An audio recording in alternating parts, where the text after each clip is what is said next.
الحمد لله رب العالمين والعاقبة للمتقين والصلاة والسلام على سيد الأنبياء والمرسلين أما بعد فأعوذ بالله من الشيطان الرجيم بسم الله الرحمن الرحيم قال الله تبارك وتعالى في القرآن المجيد والفرقان الحميد يرفع الله الذين آمنوا منكم والذين أوتوا العلم درجات فقال رسول الله صلى الله تعالى عليه وسلم عليكم بالعلم فإن العلم خليل المؤمن صدق الله العظيم۔ اسٹیج پر جلوہ افروز علماء کرام، ثناخان مصطفیٰ اور بالخصوص حضرت حافظ و قاری جنید صاحب قبلہ اور حضرت علامہ مولانا داؤد صاحب فیضانی صاحب قبلہ اور حضرت علامہ مولانا دانش صاحب قبلہ، جملہ ثناخان مصطفیٰ اور حاضرین و ناظرین، السلام علیکم ورحمۃ اللہ تعالی وبرکاتہ۔ آئیے کچھ عرض و معروضات سے قبل کچھ سننے اور سنانے سے پیشتر آقا نامدار، مدینے کے تاجدار، آمینہ کے لال، عبداللہ کے لخت جگر، حضرت محمد مصطفیٰ صلی اللہ تعالیٰ علیہ وسلم کے دربار گوہر بار میں اس عقیدت کے ساتھ کہ شاعر کہتا ہے، ہم یہاں سے پکارے وہاں وہ سنے، ہم یہاں سے پکارے وہاں وہ سنے، مصطفیٰ کی سماعت پہ لاکھوں سلام، سبحان اللہ، مصطفیٰ کی سماعت پہ لاکھوں سلام۔ اس عقیدت کے ساتھ اور اپنی غلامی کا ثبوت دیتے ہوئے اپنے نبی کی بارگاہ میں ادب و احترام کے ساتھ جس طریقے سے میں پڑھاؤں، باواز بلند درود پاک پڑھے، الصلاۃ والسلام علیک یا رسول اللہ، الصلاۃ والسلام علیک یا نبی اللہ، الصلاۃ والسلام علیک یا نور اللہ، وعلى آلك وأصحابك يا حبيب الله صلی اللہ تعالی علیہ وسلم۔ میرے آقا صلی اللہ تعالی علیہ وسلم کے پیارے دیوانوں، آج شب جمعہ بھی ہے تو شب جمعہ کا درود بھی آپ میرے ساتھ مل کر پڑھے، اللہم صلی وسلم وبارک علی سیدنا محمد النبی الامی الحبیب العالی القدر العظیم الجاہ وعلی آلہ وصحبہ وبارک وسلم۔ اس درود کے حوالے سے بزرگان دین فرماتے ہیں، جو کوئی اس درود کو شب جمعہ یا جمعہ کے روز پڑھے گا، جب اس کو موت آئے گی، جب وہ اس دنیا سے جائے گا، تو خود آقا کریم صلی اللہ تعالیٰ علیہ وسلم اس کے جنازے کو اپنے دست مبارک سے قبر میں اتاریں گے۔ سبحان اللہ، سبحان اس اللہ۔ درود کی فضیلت ہے، اور ویسے بھی شب جمعہ اور جمعہ میں درود کی بے شمار فضائل ہے، اور اس سے کہیں بڑھ کر کے جس محفل میں ہم بیٹھے ہیں اس محفل کی فضیلت ہے، اس لیے کہ حضور صلی اللہ تعالیٰ علیہ وسلم نے علم کی محفلوں کو جنت کی کیاری سے آپ نے تشبیہ دی۔ جہاں علم کی محفلیں سجتی ہے، حضور فرماتے ہیں وہ جنت کی کیاریوں میں سے ایک کیاری ہے۔ میرے آقا صلی اللہ تعالیٰ علیہ وسلم کے پیارے دیوانوں، مجھ سے پیشتر آپ نے نعت و منقبت سماعت کی، اور آپ کو خصوصی خطاب حضرت علامہ مولانا سید نور میاں صاحب قبلہ کا سماعت بھی کرنا ہے۔ کچھ وقت کے لیے آپ کی سماعتوں کے حوالے ہوا ہو، کچھ باتیں آپ کے سامنے پیش کر کے اپنی گفتگو ختم کر دوں گا۔ عزیزان ملت اسلامیہ، یہ اجتماع تعلیمی بیداری کے لیے رکھا گیا ہے۔ ہمارے محب مکرم حضرت حافظ و قاری اسماعیل صاحب قبلہ جو بچوں کو تعلیم کے زیور سے آراستہ کرتے ہیں، اور نوجوان طبقے کو اور نوجوان بچوں کو تعلیم کے زیور سے آراستہ و پیراستہ کرتے ہیں، اسی مناسبت سے اس محفل کا انعقاد کیا گیا۔ انشاءاللہ تعالی میں بھی کچھ باتیں کہ تعلیم، ایجوکیشن اور علم یہ کیوں ضروری ہے اور اس حوالے سے والدین کی ذمہ داری کیا ہے، اس سے متعلق کچھ باتیں آپ کی سماعتوں کے حوالے کروں گا۔ میرے آقا صلی اللہ تعالی علیہ وسلم کے پیارے دیوان، اگر ہم معاشرے کا جائزہ لیں اور اپنے معاشرے کو ہم دیکھیں، آج قوم مسلم زوال کا شکار ہوتی نظر آ رہی ہے۔ آج قوم مسلم پستی کی طرف جاتی نظر آ رہی ہے۔ عزیزان ملت اسلامیہ، اگر ان وجوہ پر غور کیا جائے، اسباب پر غور کیا جائے کہ آخر قوم مسلم زوال کا شکار کیوں گئے، آخر قوم مسلم پستی کا شکار کیوں گئے، ایک وقت وہ بھی تھا جب قوم مسلم عروج پر تھی، مسلمان عروج پر تھے، اور صرف اتنا ہی نہیں، مسلمانوں کی حکومت بھی تھی میرے آقا صلی اللہ تعالی علیہ وسلم کے پیارے دیوانوں۔ لیکن آج قوم مسلم زوال کا شکار ہے۔ بہت سارے اس کے اسباب ہیں اور حالات یہ ہیں، آج مسلمانوں کو روندا جا رہا ہے، مسلمانوں کو قدموں تلے روندا جا رہا ہے۔ نہ مسلمان کے لیے کوئی رہنے کی جگہ محفوظ ہے، نہ مسلمان کے لیے کوئی اور جگہ سیف بچی ہوئی ہے جہاں مسلمان رہ کر کے سکون سے اپنی زندگی کو گزار سکے۔ میرے آقا صلی اللہ تعالی علیہ وسلم کے پیارے دیوانوں، اور حالات اتنے خطرناک ہیں، جو قوم اتنی پستی کی شکار ہے،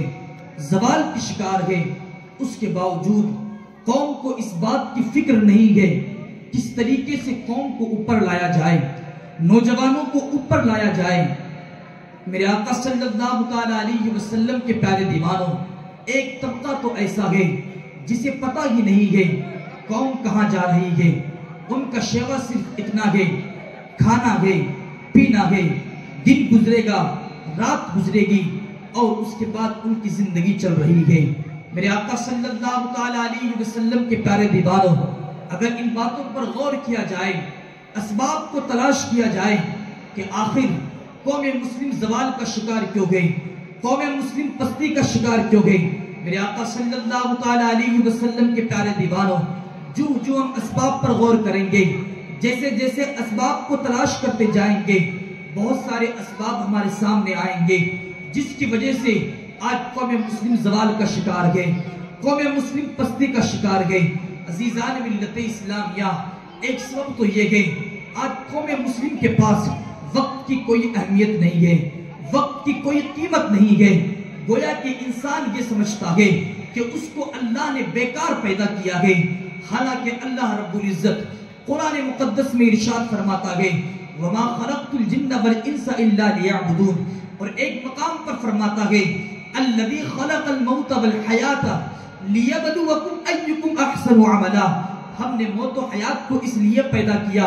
تاکہ انسان کی آزمائش ہو، انسان کی جانچ ہو، اور یہ دیکھا جائے کس کا عمل اچھا ہے اور کس کا عمل برا ہے۔ عزیزان ملت اسلامیہ، لوگوں کی کنڈیشن یہ ہے، لوگوں کی سچویشن یہ ہے، انسان کو پرواہ نہیں ہے آج قوم کس طرف جا رہی ہے۔ میرے آقا صلی اللہ تعالی علیہ وسلم کے پیارے دیوانوں، اسباب پر غور کیا جائے، وجوہات کو تلاش کیا جائے، پتہ چلے گا بہت سارے وجوہات، بہت سارے اسباب ہمارے سامنے آئیں گے، لیکن آج ایک سب سے بڑے سبب کو میں آپ کے سامنے پیش کرنا چاہتا ہوں، جس سبب کی وجہ سے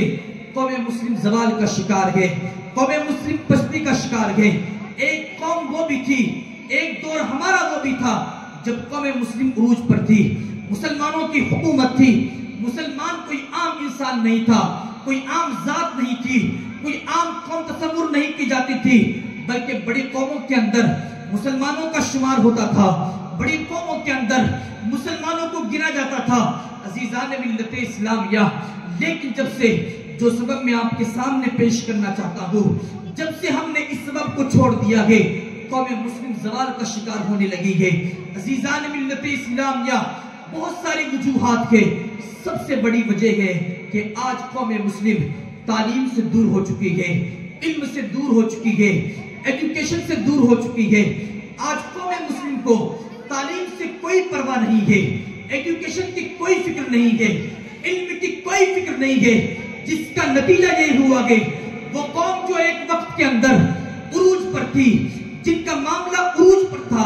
جو سر بلندی پر تھی, اور جو ایک قوم نہیں بلکہ بڑی قوموں کے اندر جس کا شمار ہوتا تھا, لیکن جب سے ہم نے اس سبق کو چھوڑ دیا, تعلیم کو چھوڑ دیا, تعلیمی میدان ہم نے خالی کر دیا, ایجوکیشن کے معاملے میں پیچھے ہو گئے, تب سے لوگ ہم کو پیروں تلے روننے لگ گئے. تب سے ہمارا شمار زوال قوموں میں ہونے لگا, تب سے ہمارا شمار نچلی قوموں کے اندر ہونے لگا. میرے آقا صلی اللہ تعالیٰ علیہ وسلم کے پیارے دیوانوں, اب آؤ میں آپ کو بتاتا ہوں آخر علم کی ضرورت کیوں ہے اور علم کی فضیلت کیا ہے, علم کا مرتبہ کیا ہے. میرے آقا صلی اللہ تعالیٰ علیہ وسلم کے پیارے دیوانوں, اللہ رب العزت نے علم سے متعلق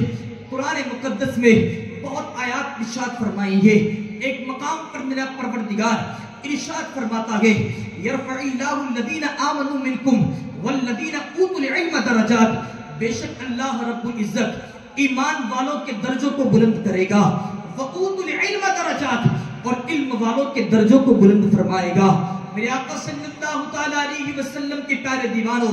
اللہ رب العزت نے اس آیہ مبارکہ میں دو چیزوں کا ذکر فرمایا. ایک فرمایا یرفع اللہ الذین آمنوا منکم والذین اوتوا العلم درجات, بے شک اللہ رب العزت ایمان والوں کے درجوں کو بلند فرمائے گا. عزیزان ملت اسلامیہ, ایمان کیا ہے؟ آج ہماری حالت یہ ہے, قوم مسلم کی سچویشن یہ ہے, ہم یہ سمجھتے ہیں ہمارا ایمان کہیں نہیں جائے گا, ہم یہ سمجھتے ہیں ہم سنی مسلمان ہیں, ہم یہ سمجھتے ہیں ایمان ہم سے ختم نہیں ہوگا. عزیزان ملت اسلامیہ, اس ایمان کو بچا کر کے رکھنا یہ بہت بڑا کام ہے, یہ بڑا مشکل سا کام ہے. آج نوجوانوں کے ذہنوں کے اندر اسلام سے متعلق شکوک و شبہات پیدا کیے جا رہے ہیں. آج نوجوان جماعت کو اسلام سے دور کیا جا رہا ہے, شکوک و شبہات پیدا کر کے قرآن سے دور کیا جا رہا ہے, تعلق بالرسول اور تعلق باللہ کو کمزور کیا جا رہا ہے. عزیزان ملت اسلامیہ, ایمان کو بچانا بڑا مشکل کام ہے, بڑا آسان کام نہیں ہے. اگر آج قوم مسلم کا جائزہ لیا جائے, قوم مسلم کے کتنے اتنے نوجوان ہیں جنہوں نے اسلام کو چھوڑ کر کے دوسرے مذہب کو اختیار کر لیا گئے, جو مرتد ہو گئے گئے, جنہوں نے اسلام کو چھوڑ دیا گئے. عزیزان ملت اسلامیہ, میں پوچھنا چاہتا ہوں جو مسلمان تھے, جن کے پاس رسول کی تعلیم تھی, اللہ کا قرآن تھا, انہوں نے کیوں اسلام کو چھوڑ دیا؟ کیوں وہ مرتد ہو گئے؟ اس لیے کہ قرآن ان کے پاس تھا, حدیث ان کے پاس تھی, سب کچھ ان کے پاس تھا, لیکن انہوں نے علم دین حاصل نہیں کیا, لیکن انہوں نے تعلیم حاصل نہیں کی, لیکن انہوں نے ایجوکیشن حاصل نہیں کی, جس کا معاملہ یہ ہوا جس کی پاداش میں وہ ایمان سے ہاتھ دھو بیٹھے اور انہوں نے اسلام کو چھوڑ کر کے وہ مرتد ہو گئے. میرے آقا صلی اللہ تعالیٰ علیہ وسلم کے پیارے دیوانوں, اتنا ایمان کتنا ضروری ہے اور ایمان بچانا کتنا مشکل ہے. آؤ میں قرآن کی روشنی میں بتاتا ہوں کہ ایمان بچانا کتنا مشکل ہے. میرے آقا صلی اللہ تعالیٰ علیہ وسلم کے پیارے دیوانوں, ایک بات آپ سے کہنا چاہتا ہوں, یہ بات یاد رکھنا, چاہے کسی پیر کا بیٹا ہو, کسی عالم کا بیٹا ہو, کسی مفتی کا بیٹا ہو, کسی علامہ کا بیٹا ہو, دنیا کے کسی انسان کا بیٹا ہو, ہم گارنٹی کے ساتھ یہ نہیں کہہ سکتے کہ اس کا ایمان محفوظ رکھ سکتا ہے, اس کا ایمان باقی رہ سکتا ہے. میرے آقا صلی اللہ تعالیٰ علیہ وسلم کے پیارے دیوانوں, اس لیے کہ آج نوجوانوں کے ذہنوں کے اندر شکوک و شبہات پیدا کیے جا رہے ہیں, اسلام کو لے کر کے, حضور کو لے کر کے, ازواج مطہرات کو لے کر کے, قرآن کو لے کر کے, اللہ کی صفات کے حوالے سے نوجوانوں کے دماغ کے اندر شکوک و شبہات پیدا کیے جا رہے ہیں. اور جب وہ باتیں نوجوانوں کے ذہنوں میں پیدا کی جا رہی ہے, جب ان کے پاس علم نہیں ہوتا ہے, قرآن کی تعلیم نہیں ہوتی ہے, حضور کی حدیث کا علم نہیں ہوتا ہے, جس کی وجہ سے وہ ان کے چنگل میں پھنس کر کے اسلام سے ہاتھ دھو بیٹھتے ہیں۔ میرے آقا صلی اللہ تعالیٰ علیہ وسلم کے پیارے دیوانوں، میں آپ کو بتاتا ہوں ایمان بچانا کتنا مشکل ہے۔ میرے آقا صلی اللہ تعالیٰ علیہ وسلم کے پیارے دیوانوں، قرآن مقدس میں اللہ رب العزت نے، آپ دیکھیں ایک نبی اپنے ماننے والوں سے، اپنے بیٹوں سے کیا فرما رہے گے، نبی اپنے بیٹوں سے کیا کہتے ہیں۔ میرے آقا صلی اللہ تعالیٰ علیہ وسلم کے پیارے دیوانوں، حضرت یعقوب علی نبینا علیہ السلام اپنے بیٹوں سے کہتے ہیں اذ قال لبنیہ ما تعبدون من بعدی۔ عزیزان ملت اسلامیہ، آپ ذرا غور کریں، ان باتوں کو آپ سنیں۔ آج ہمارا حال کیا ہے؟ ایک نبی کی زندگی دیکھیں، نبی کیا فرما رہے ہیں اپنے بیٹوں سے۔ نبی کو ایمان کی کتنی فکر ہے، نبی کو اسلام کی کتنی فکر ہے، نبی کو اپنی اولاد کی کتنی فکر ہے ایمان کے حوالے سے، کہ قرآن کہتا ہے اذ قال لبنیہ ما تعبدون من بعدی۔ حضرت یعقوب علی نبینا علیہ السلام نے اپنے بیٹوں کو جمع کیا اور اس کے بعد کہتے ہیں ایک نبی کی ذات ہے، نبی ہے، اس کے باوجود اپنے بیٹوں کو جمع کر کے کہتے ہیں، پوچھتے ہیں اے میرے بیٹوں بتاؤ تم میرے بعد کس کی عبادت کرو گے، میرے بعد تم کس کو پوجو گے، میرے بعد تم کس کو ایک خدا مانو گے۔ عزیزان ملت اسلامیہ، بیٹے کہتے ہیں قالوا نعبد الہک و الہ آبائک ابراہیم و اسماعیل و اسحاق الہ واحدہ ونحن لہ مسلمون۔ بیٹے کہتے ہیں ہم اپنے آباء و اجداد حضرت ابراہیم علیہ السلام، حضرت اسماعیل علیہ السلام، حضرت اسحاق علیہ السلام کے دین پر رہیں گے اور ایک خدا کی عبادت کریں گے۔ عزیزان ملت اسلامیہ، بتانے کا مقصد یہ ہے ایک نبی کی ذات ہے، لیکن اس کے باوجود اپنے بچوں کے ایمان کے حوالے سے نبی کتنے فکر مند ہے، کہیں ایسا نہ ہو میرے بیٹے ہمارے بعد، میرے جانے کے بعد وہ اسلام سے ہاتھ دھو بیٹھے۔ اس لیے نبی اپنے بیٹوں سے پوچھتے ہیں اے میرے بیٹوں بتاؤ میرے مرنے کے بعد، میرے جانے کے بعد تم کس کی عبادت کرو گے۔ عزیزان ملت اسلامیہ، پتہ چلا ایمان بچانا کوئی آسان کام نہیں ہے، ایمان کو بچانا کوئی آسان کام نہیں ہے۔ میرے آقا صلی اللہ تعالیٰ علیہ وسلم کے پیارے دیوانوں، اس لیے ایمان انسان اسی وقت بچا سکتا ہے جب اس کے بعد تعلیم ہوگی، جب اس کے پاس قرآن کی تعلیم ہوگی، اس کے پاس حضور کی حدیث ہوگی، اس کے دل کے اندر حضور کی محبت کا چراغ روشن ہوگا، تبھی وہ اپنے ایمان کو بچا سکتا ہے۔ اگر اس کا سینہ عشق رسول سے خالی ہوگا، اگر اس کا سینہ اللہ تعالیٰ کی محبت سے خالی ہوگا، اگر اس کا سینہ قرآن و حدیث سے خالی ہوگا، خدا نہ خواستہ ضرور وہ اپنے اسلام سے ہاتھ دھو بیٹھے گا اور وہ دین اسلام کو چھوڑ کر کے مرتد ہو جائے گا۔ عزیزان ملت اسلامیہ، اس لیے اللہ تبارک و تعالیٰ قرآن مقدس میں ارشاد فرماتا ہے اللہ ایمان والوں کے درجوں کو بلند فرمائے گا، وَأُوتُوا الْعِلْمَ درجات، اور اللہ تعالیٰ علم والوں کے درجات کو بلند فرمائے گا۔ میرے آقا صلی اللہ تعالیٰ علیہ وسلم کے پیارے دیوانوں، علم کی فضیلت یہ ہے اللہ تعالیٰ علم والوں کو درج و بلندی عطا فرمائے گا، درد و بلندی اللہ تعالیٰ علم والوں کو عطا فرمائے گا۔ میرے آقا صلی اللہ تعالیٰ علیہ وسلم کے پیارے دیوانوں، اور آئیے میں آپ کو بتاتا ہوں حضور صلی اللہ تعالیٰ علیہ وسلم کی حدیث مبارکہ ہمیں علم کے حوالے سے کیا کہتی ہے، علیکم بالعلم فإن العلم خلیل المؤمن۔ حضور صلی اللہ تعالیٰ علیہ وسلم ارشاد فرماتے ہیں تم پر علم دین حاصل کرنا ضروری ہے، فإن العلم خلیل المؤمن، اس لیے کہ علم یہ انسان کا پکا دوست ہے۔ میرے آقا صلی اللہ تعالیٰ علیہ وسلم کے پیارے دیوانوں، حضور صلی اللہ تعالیٰ علیہ وسلم نے علم کو انسان کا دوست قرار دیا ہے۔ اس کی وجہ یہ ہے کہ دنیا کے اندر انسان کے سامنے چند طرح کے لوگ ہوتے ہیں۔ کچھ دوست ایسے ہوتے ہیں جو مصیبت کے وقت کام آتے ہیں، اور کچھ دوست ایسے ہوتے ہیں جو مصیبت کے وقت چھوڑ کر کے چلے جاتے ہیں۔ عزیزان ملت اسلامیہ، لیکن حضور صلی اللہ تعالیٰ علیہ وسلم ارشاد فرماتے ہیں علم تمہارا ایسا دوست ہے، تمہارے دنیا کے دوست، تمہارے دنیا کے ساتھی، تمہارے رشتہ دار، تمہارے خاندان والے ایک وقت تک تمہارا ساتھ دیں گے، دنیا میں تمہارا ساتھ دیں گے، اور یہ بھی ہو سکتا ہے اگر کوئی بڑی مصیبت آ جائے وہ تمہارا ساتھ چھوڑ دیں گے، لیکن حضور فرماتے ہیں اگر آپ نے علم سے دوستی کی، علم کو اپنا دوست بنایا، علم کو اپنا ساتھی بنایا، یہ تمہارے لیے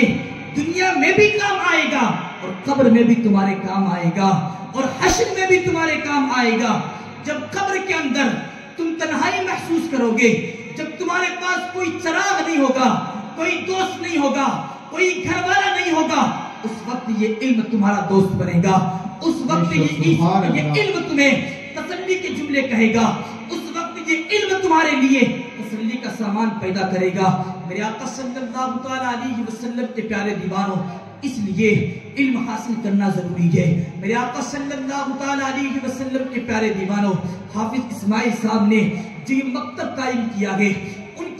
ان کا نظریہ یہی ہے اور ان کی چاہت بھی یہی ہے، قوم مسلم کے اندر علم دین حاصل کیا جائے، قوم مسلم کے بچوں کو دین سے آراستہ کیا جائے، دین سکھایا جائے۔ میرے آقا صلی اللہ تعالیٰ علیہ وسلم کے پیارے دیوانوں، اب ایک بات اور کہنا چاہتا ہوں۔ آج والدین کہتے ہیں، بڑی غور سے میری اس بات کو سنے والدین، آج والدین کہتے ہیں بچہ میری بات نہیں مانتا ہے، والدین کہتے ہیں یہ بچہ جوا کھیلتا ہے، یہ بچہ شراب پیتا ہے، یہ بچہ نشہ کرتا ہے، یہ بچہ ہمیں پریشان کرتا ہے، یہ بڑھاپے کا سہارا نہیں بنتا ہے۔ عزیزان ملت اسلامیہ، طرح طرح کی باتیں والدین کہتے ہیں۔ میرے آقا صلی اللہ تعالیٰ علیہ وسلم کے پیارے دیوانوں، اور کچھ والدین تو یہاں تک بھی شکایت کرتے ہیں کہ یہ بچے ہم کو مارتے تک ہیں، ہم کو گالیاں دیتے ہیں۔ عزیزان ملت اسلامیہ، میں کہنا چاہتا ہوں قصور بچوں کا نہیں ہے، کوئی معاملہ بچوں کا نہیں ہے، غلطی بچوں کی نہیں ہے، مسٹیک بچوں سے نہیں ہوئی ہے، بلکہ غلطی اگر کسی ہے والدین کی غلطی ہے، اگر غلطی کسی سے ہوئی ہے تو والدین سے ہوئی ہے۔ اس لیے کہ بچوں کو نہیں پتا ہے والدین کا مقام کیا ہے، بچے نہیں جانتے کہ سکہ کیا ہوتا ہے، بچے نہیں جانتے کہ نشہ کیا ہوتا ہے، بچے نہیں جانتے کہ جوا کیا ہوتا ہے۔ میرے آقا صلی اللہ تعالیٰ علیہ وسلم کے پیارے دیوانوں، جو والدین یہ کہتے ہیں بچے ہماری بات نہیں مانتے، میں پوچھنا چاہتا ہوں آپ نے بچوں کے لیے کیا کیا ہے؟ آپ نے بچوں کو کون سی تعلیم دی ہے؟ آپ نے بچوں کو کیا سکھایا ہے؟ قسم خدا کی، اگر آپ بچوں کو دین سکھاتے، اگر آپ بچوں کو دین کی تعلیم سے آراستہ کرتے، اگر آپ بچوں کو قرآن کی تعلیم دیتے، اگر آپ بچے کے رشتے کو عشق رسول سے منور کرتے، اگر آپ بچے کے سینے کے اندر عشق رسول کی شمع جلاتے، قسم خدا کی، جس علم کو آپ بچے کو دیتے وہ علم آپ بچے کو آپ کی تعظیم کرواتا، بچہ خود بخود آپ کی تعظیم کرنے لگتا۔ میرے آقا صلی اللہ تعالیٰ علیہ وسلم کے پیارے دیوانوں، اس لیے کہ جب بچہ علم دین حاصل کرتا، بچہ جب قرآن پڑھتا، بچہ جب حدیث پڑھتا، قرآن اسے کہتا باپ کو برا بھلا نہیں کہنا گے، فَلَا تَقُلْ لَهُمَا أُفٍّ وَلَا تَنْهَرْهُمَا، باپ کو اف تک نہیں کہنا گے۔ جب بچہ قرآن پڑھے گا وہ جوا کے قریب نہیں جائے گا، جب بچہ قرآن پڑھے گا شراب کے قریب نہیں جائے گا، جب بچہ حدیث پڑھے گا جوا اور سٹے کے قریب نہیں جائے گا۔ میرے آقا صلی اللہ تعالیٰ علیہ وسلم کے پیارے دیوانوں، ہم نے بچوں کو دین کی تعلیم سے آراستہ نہیں کیا، ہم نے بچوں کو دین نہیں سکھایا، جس کی وجہ سے یہ بچے ہماری بات نہیں مانتے ہیں، یہ بچے ہم کو پریشان کرتے ہیں اور یہ بچے بڑھاپے میں ہمارا سہارا نہیں بنتے۔ قسم خدا کی، اگر ہم نے بچوں کو دین دیا ہوتا یہ بچے بڑھاپے میں بھی ہمارے کام آتے اور مرنے کے بعد بھی ہمارے لیے ایصال ثواب کا ذریعہ بنتے۔ سبحان اللہ، سبحان اللہ اللہ تعالیٰ علیہ وسلم کے پیارے دیوانوں، اس لیے اپنے بچوں کو دین کے علم سے آراستہ کرو۔ میرے آقا صلی اللہ تعالیٰ علیہ وسلم کے پیارے دیوانوں، ایک بات اور عرض کرتا ہوں، حضور صلی اللہ تعالیٰ علیہ وسلم ارشاد فرماتے ہیں، آپ ذرا دیکھیں اگر بندے کے پاس علم آتا ہے، علم کا پاور کیا ہے۔ جب بچے کو علم ملتا ہے اللہ تعالیٰ اس علم کی بدولت اس کو سب کچھ عطا فرما دیتا ہے۔ میرے آقا صلی اللہ تعالیٰ علیہ وسلم کے پیارے دیوانوں، حضرت سلیمان علیہ السلام نے دولت کو اختیار نہیں کیا، مال کو اختیار نہیں کیا، بلکہ آپ نے علم کو اختیار کیا، اور اس کے بعد جب آپ نے علم کو اختیار کیا، اسی علم کی بدولت سے اللہ تعالیٰ نے آپ کو مال سے بھی نواز دیا، اور سلطنت سے بھی نواز دیا میرے آقا صلی اللہ تعالیٰ علیہ وسلم کی پیارے دیوانوں. اس لیے میں یہ پیغام دینا چاہتا ہوں اور یہ بتانا چاہتا ہوں ہمیں تعلیمی میدان میں آگے آنا ہوگا, ایجوکیشن کی فیلڈ میں آگے آنا ہوگا. میرے آقا صلی اللہ تعالیٰ علیہ وسلم کے پیارے دیوانوں, جو والدین یہ شکایت کرتے ہیں بچے ہماری بات نہیں مانتے ہیں, بچے بگڑ گئے ہیں, بچے ہمارے بڑھاپے میں سہارا نہیں بنتے, بس ایک بات کہتا ہوں, ان بچوں کو دین کا علم سکھا دو, ان بچوں کو قرآن کی تعلیم دلوا دو, ان بچوں کو حضور کی حدیث بتا دو. قسم خدا کی جب یہ نوجوان بچے قرآن پڑھیں گے, حدیث پڑھیں گے, علم دین حاصل کریں گے, تمہیں کچھ کہنے کی ضرورت نہیں ہوگی. یہ خود قرآن تمہاری عزت ان بچوں سے کروائے گا. یہ قرآن خود انہیں اس بات کی رہنمائی کرے گا کہ یہ تمہاری عزت کرے, یہ بڑھاپے میں تمہارا سہارا بنے. اور صرف بڑھاپے میں نہیں, اگر آپ نے ان کو علم کے زیور سے آراستہ کیا کہ تمہارے لیے دنیا میں بھی سہارا بنیں گے اور تمہارے مرنے کے بعد بھی تمہارے لیے سہارا بنیں گے.